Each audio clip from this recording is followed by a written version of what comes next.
사도신경으로 신앙 고백드림으로 새벽 기도에 올려드립니다. 나는 전능하신 아버지 하나님 천지의 창조주를 믿습니다. 나는 그의 유일하신 아들 우리 주 예수 그리스도를 믿습니다. 그는 성령으로 잉태되어 동정녀 마리아에게서 나시고 본디오 빌라도에게 고난을 받아 십자가에 못 박혀 죽으시고 장사된 지 사흘 만에 죽은 자 가운데서 다시 살아나셨으며 하늘에 오르시어 전능하신 아버지 하나님 우편에 앉아 계시다가 거기로부터 살아있는 자와 죽은 자를 심판하러 오십니다. 나는 성령을 믿으며 거룩한 공교회와 성도의 교제와 죄를 용서받는 것과 몸의 부활과 영생을 믿습니다. 아멘.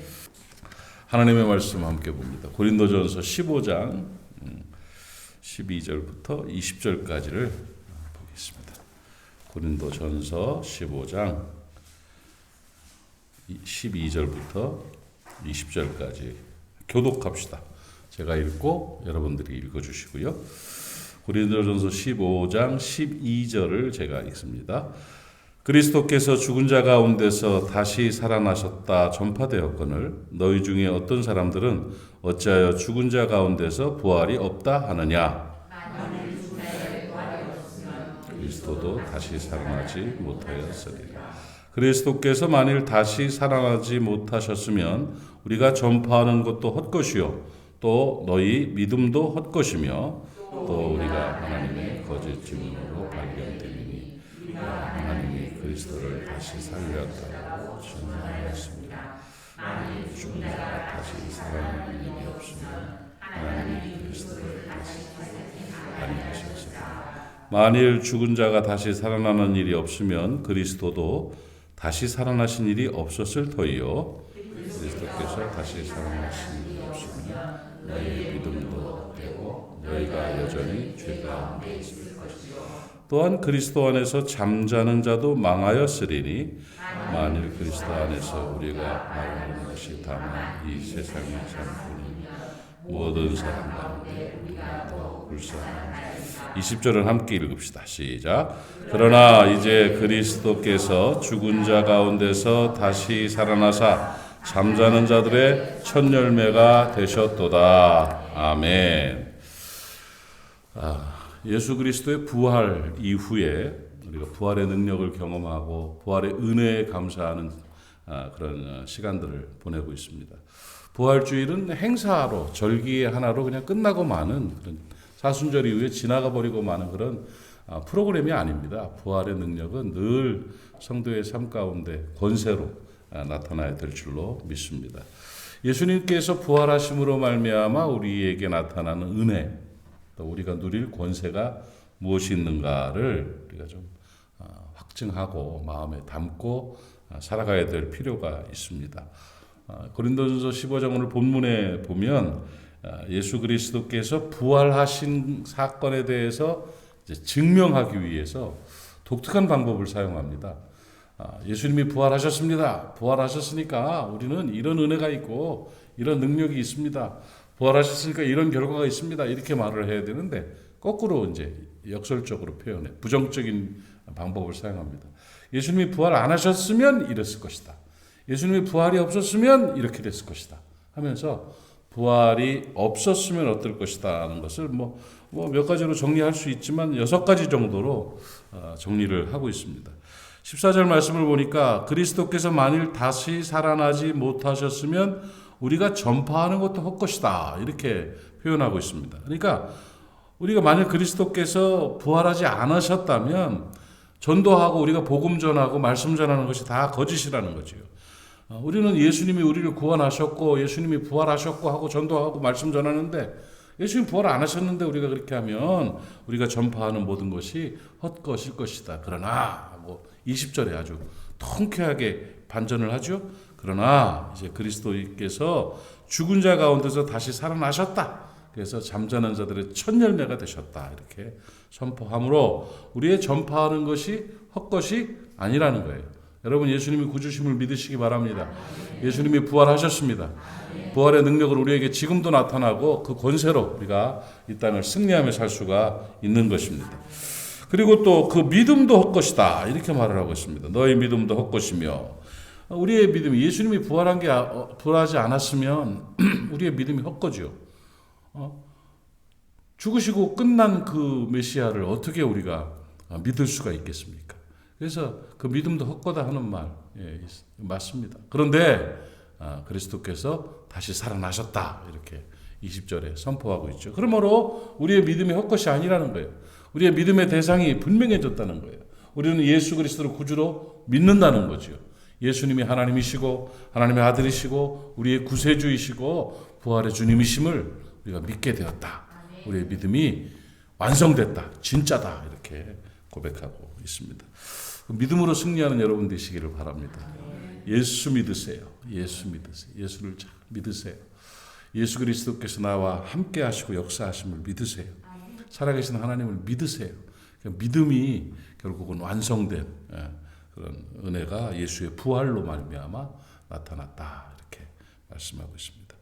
15절 보니까 하나님에 관한 우리의 증언도 거짓 증언이 된다.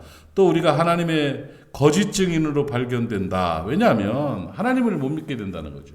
왜냐하면 하나님이 그리스도를 다시 살리셨다고 우리가 증언했는데 안 살았으면 하나님이 그런 분이 아니지 않느냐. 그러니까 우리가 전한 것도 다 거짓이 될 것이다. 그러나 그리스도께서 부활하셔서 살아계신 하나님 예수 그리스도의 구세주 되심 우리의 믿음의 근거가 되고 중심이 본질이 되시는 그런 은혜를 우리에게 보여주신 것입니다.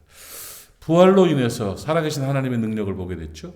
부활하신 주님으로 인해서 우리의 증거가 참되다는 것을 증명하게 된 것입니다. 여러분 교회에서 전하는 모든 말씀들이 참임을 여러분 믿으시기 바랍니다. 하나님은 하나님이십니다. 살아계신 하나님이 지금도 우리와 함께 하시고 역사하시고 은혜로 충만케 하십니다. 예수 그리스도께서 우리를 위해 십자가에 죽으셨고 그리스도께서 다시 사셔서 우리의 영혼을 구원하셨으며 우리의 삶 가운데 부활의 권세를 보여주시고 계신 우리의 구세주이십니다. 우리는 그의 제자로 하나님의 자녀로 이 땅을 살아가게 되는 것입니다. 이 모든 증언들이 다 참입니다. 왜? 예수님이 부활하셨는 거로 우리에게 참을 증거하고 계신 것입니다.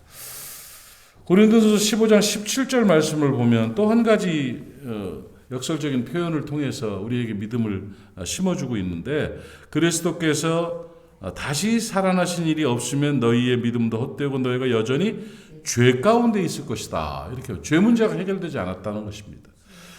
주님이 부활하지 않았으면 우리는 여전히 죄 가운데 있어서 죄 문제를 해결을 받지 못했을 것이다. 그러나 예수 그리스도의 대속의 십자가와 또 사망과 저주의 권세를 이기신 부활로 인해서 우리는 죄의 사함을 받았다는 겁니다. 여러분 죄 사함 받음에 감사하시기를 바랍니다.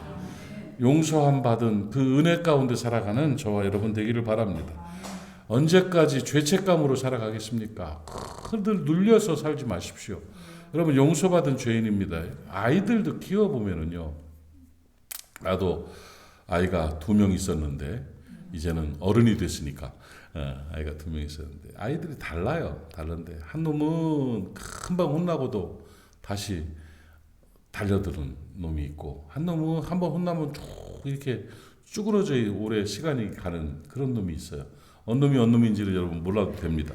그런데 아버지 입장에서 부모 입장에서 보면 금방 야단 맞고도 그러고도 요리 뛰고 저리 뛰고 하면서 철없이 금방 뭐 해가지고 말썽 부려가지고 야단 맞고도 또 그러면서 사달라고 그러고 뭐 해달라고 그러고 막 달려붙고 그러면 그게 그렇게 이쁜 거야. 그게 그렇잖아요. 아버지 어머니께 용서받은 것에 대한 확신이 있는 거예요. 그리고 끝났다 이거예요. 이 일은 끝났으니까 이제 빨리 내놔. 막 이러면서 또 장난치면서 달려들면 그렇게 이쁠 수가 없어요. 노여움 없는 아이들. 근데 또 그 한 번 혼났다고 그냥 그거 갖고 무슨 뭐 슬슬 눈피하고 막 이러면 어때요? 그럼 좀 속상해. 몰라요? 알잖아. 다 우리 부모들은 다 알잖아. 그래서 하나님께도 마찬가지입니다, 여러분. 죄사함 받은 은혜에 대한 감사와 감격이 있어야 돼요. 아니 십자가에 돌아가셔서 우리 죄를 다 씻어주셨는데도 맨날 죄인이래 맨날 이 뭐만도 못한 죄인 뭐 하면서 그냥 뭔 죄를 그렇게 많이 졌는지 그냥 맨날 형벌받아야 될 죄인이라고 했었고 막 그냥 뭐 용서했다니까 또 용서해 주세요. 아니 용서했다니까 다 용서했어. 믿음으로 받아들이면 돼. 용서해 주세요. 나 같은 죄인 막 이러지 말란 얘기예요. 여러분 그 죄사함의 은총에 대한 감사와 감격이 있기를 바랍니다. 예수께서 십자가에 죽으시고 죄값을 치르시고 부활하심으로 말미암아 우리의 죄 문제를 이미 해결하셨다는 것입니다.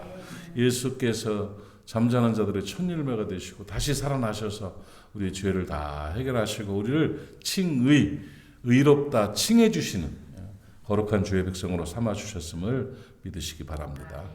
이 부활의 권세예요. 부활의 권세. 18절 말씀을 보면 그리스도 안에서 잠자는 자들도 망하였으리니 하고 말하고 있습니다. 이게 뭐냐면 예수 믿고 죽은 사람들도 다 틀렸다는 얘기죠. 만약에 부활을 못했으면 부활을 소망하고 천국을 소망하고 새하늘과 새 땅을 소망하며 죽었던 그 사람들이 다 망했던 거 틀린 거예요. 부활이 없으니까. 그런데 그렇지 않다는 거죠. 예수님이 부활하심으로 말미암아 예수 믿고 죽은 자들 그들로 부활의 은혜 가운데 나아가게 된다는 것입니다. 사랑하는 여러분, 예수의 부활로 말미암아 우리도 부활함을 믿으시기 바랍니다.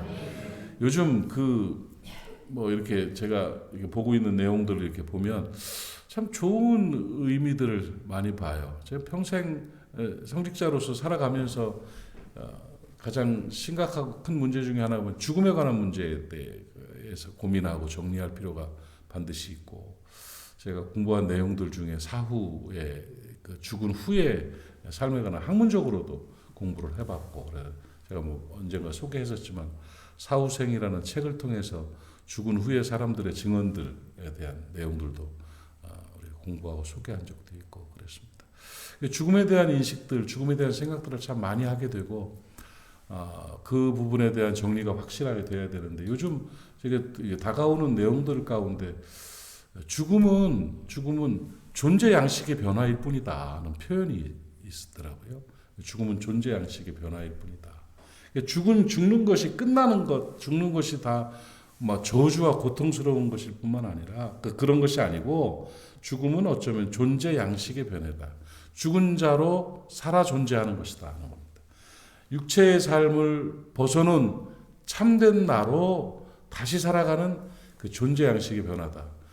안 믿는 사람이 철학적인 표현을 한 것인데, 그걸 들으면서 의미 있는 죽음에 대한 정리구나 이렇게 생각을 합니다. 믿지 않는 자들도, 공부를 많이 한 사람들은 그런 생각들을 하면서 살아요. 뭔가 이 수준 있는 알미 있는 사람들은 죽음에 관한 정리를 끝이다. 이제 죽음은 모든 것이 끝났다. 이렇게 표현하지 않습니다. 이 존재라는 것에 대한 영과 혼과 육의, 영혼과 육체의 존재에 대한 인식들을 분명하게 하고 사는 것을 이렇게 보면서 예수 잘 믿었으면 좋겠다는 생각이 들기도 하고 그랬습니다만은, 죽음이라는 것은 존재 양식의 변화인 것이다 하는 표현도 굉장히 의미가 있어요. 여러분, 우리가 죽으면 끝나는 것이 아닙니다. 예수 믿고 죽은 자들이 예수의 부활로 말미암아 새로운 존재로서의 아름다운 삶을 살게 된다는 사실을 꼭 깨닫기를 바랍니다. 그리고 성경에 약속하신 대로 새하늘과 새 땅이 이루어집니다. 아버지 하나님께서 우리의 육체를 창조하시고 영혼을 창조하신 것처럼 재창조의 역사가 있을 것이고 부활이라는 은혜가 있을 것입니다. 여러분, 성경에 있는 말씀 그대로 예수를 믿고 죽은 자들도 망하는 것이 아니라 새로운 존재로, 새로운 모습으로 부활의 은혜 가운데로 나아가게 된다는 사실을 꼭 깨닫기를 바랍니다. 예수님의 부활로 인해서 이런 역사들이 나타나요. 그러면서 삶 전체에 대한 평가를 고린도전서 15장 19절에서 이렇게 말씀하고 있습니다. 같이 한번 읽읍시다. 시작. 만일 그리스도 안에서 우리가 바라는 것이 다만 이 세상의 삶뿐이면 모든 사람 가운데 우리가 더욱 불쌍한 자이리라. 그렇지요. 앞에 이야기들을 5가지를 쭉 얘기해 놓는 거예요. 전파하는 것도 헛된 것이고, 우리 믿음도 헛된 것이고, 하나님에 관한 증언도 거짓이 될 것이고, 우리가 여전히 죄 가운데 있을 것이고, 또 그리스도 안에서 예수 믿고 죽은 사람들도 망했을 것이다. 뭐가 없으면? 부활이 없으면 그랬을 것이다. 그런데 거기를 전체를 다 통틀어서 한마디로 딱 던져주는 게, 만일 예수님의 부활이 없었다면 예수 믿는 우리들이 세상에 살아가는 사람들 중에 제일 불쌍한 사람일 것이다. 이 땅의 삶뿐이라면 이렇게 그리스도의 복음의 은혜를 가지고 살아간다고 하면서 절제하고 예배하고 헌신하고 수고하며 사는 사람들이 우리가 더 불쌍한 사람일 것이다. 그러나 그렇지 않다는 거예요. 그렇지 않다는 거예요. 갈라디아서 3장 9절 말씀처럼 그러므로 믿음으로 말미암은 자는 믿음 있는 아브라함께 복을 받으리라. 복된 인생이 된 것입니다. 뭘로 말미암아? 예수님의 부활로 인해서 그렇게 됐다는 거예요. 증명이 된 거예요. 증거가 된다. 예수님이 죽은 자 가운데서 다시 살아나셨으므로 6가지 이 모든 부정적으로 표현한 내용들이 전부 다 역전돼 버렸습니다. 그렇지 않다는 거예요. 이렇지 않다는 거예요. 부활하셨기 때문에 이 모든 것들이 해결되고 충족된다는 것입니다. 이게 바로 부활의 은혜입니다, 여러분. 이게 부활의 권세임을 여러분 믿으시기를 바랍니다. 예수 그리스도께서 부활하심으로 말미암아 우리의 삶에 새로운 변화를 주셨고 예수의 부활로 주의 능력이 온전히 우리 가운데 머물게 되는 것입니다. 오늘 그 부활의 주님의 부활의 은혜와 부활의 능력을 경험하는 저와 여러분 될 수 있기를 바랍니다. 예수 부활을 믿고 나도 부활을 믿고 부활 신앙을 가지고 담대하게 살아가십시오. 평강 가운데 승리하는 역사 있기를 축복합니다. 기도합시다. 하나님 아버지 은혜를 감사합니다. 오늘 본문을 통해서 예수 그리스도께서 부활하지 못하셨으면 이랬을 것이다 하는 부정적인 제시들을 봤습니다. 그러나 예수 그리스도께서 부활하심으로 말미암아 잠자는 자들의 첫 열매가 되셨고 이 모든 역설적인 표현들을 또 반전과 역전을 했다는 사실을 인하여 감사합니다. 예수 그리스도의 부활로 인해서 우리가 증거하는 것이 참이 되고 예수 그리스도의 부활로 인해 우리의 죄들이 다 해결되고 아버지 예수 그리스도의 부활로 인해서 우리의 삶이 더 복되게 되었음을 감사합니다. 부활의 능력으로 살아가게 해 주시옵시고 부활의 믿음으로 승리할 수 있도록 은혜를 더하여 주시옵소서. 오늘도 성령의 충만함으로 우리와 함께 해 주시옵소서. 오 주여 모리아 사람들을 축복하오니 어디에서 무엇을 하든지 은혜 안에 살게 하여 주시옵시고 안전하고 건강하고 행복할 수 있도록 도와 주시옵시며 아버지 하나님의 성결한 삶을 사는 복된 모리아 사람들이 다 되게 하여 주시어서 그들로 인하여 영광받아 주시옵소서. 하나님 오늘도 주의 은혜가 충만하게 하옵시고 오늘도 기도 가운데 응답의 역사로 함께하여 주시옵소서. 예수님의 이름으로 축복하고 기도하옵나이다. 아멘. 하늘에 계신 우리 아버지, 아버지의 이름을 거룩하게 하시며 아버지의 나라가 오게 하시며 아버지의 뜻이 하늘에서와 같이 땅에서도 이루어지게 하소서. 오늘 우리에게 일용할 양식을 주시고 우리가 우리에게 잘못한 사람을 용서하여 준 것 같이 우리 죄를 용서하여 주시고 우리를 시험에 빠지지 않게 하시고 악에서 구하소서. 나라와 권능과 영광이 영원히 아버지의 것입니다. 아멘. 말씀 기억하시면서 오늘 함께 기도하시고 우리가 기도해 줘야 될 사람들, 기도해야 될 사람들을 위해서 기도하고 오늘도 복되게 살아가시기를 바랍니다. 주님 한번 부르고 통성으로 기도합니다. 주여 아버지 하나님 은혜를 감사합니다. 오늘 이 아침에 하나님 우리를 사랑하시어서 주 앞에 나와 예배하게 하시며 기도하게 하시며 주의 은혜로 나갈 수 있도록 은혜 허락하시니 감사합니다. 오늘도 성령으로 충만하게 하옵시고 아버지의 뜻을 이루어 주시옵시며 부활의 주님 부활의 능력으로 살아가는 우리가 될 수 있도록 은혜로 함께하여 주시옵소서. 한 가지 기도 제목들을 가지고 있습니다. 모든 기도 제목들 응답되게 하시고 간증 넘치는 하나님의 사람들로 살게 하여 주옵소서.